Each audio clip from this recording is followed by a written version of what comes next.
The right to vote would also prove elusive for America's 9 million blacks. Black men could vote in theory, but in fact most were barred by white intimidation, poll taxes, and literacy tests.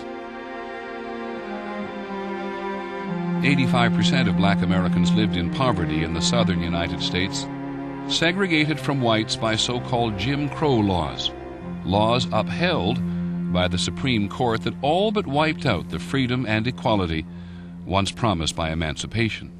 It is the complete denial of the American dream. They cannot go to the same schools with whites. They can't drink from the same drinking fountains. They cannot sit in the same part of a streetcar or in the same cars on a railroad. It's a horrible time.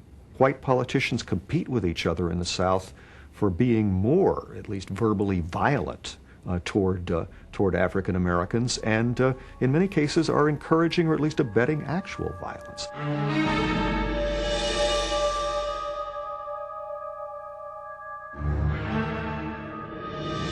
They were lynching blacks for hardly a week. There's 2 or 3 blacks didn't get lynched or burned at the stake.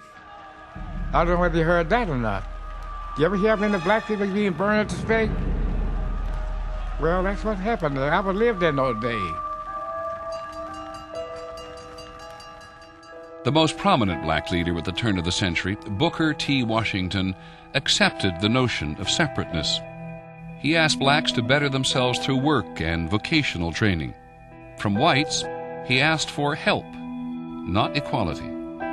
Booker T. Washington was born a slave, called his autobiography Up From Slavery.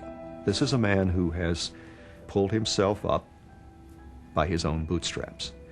And he takes the perspective that it would be foolish to challenge what's being done to them too soon and too openly. But there would be a challenge.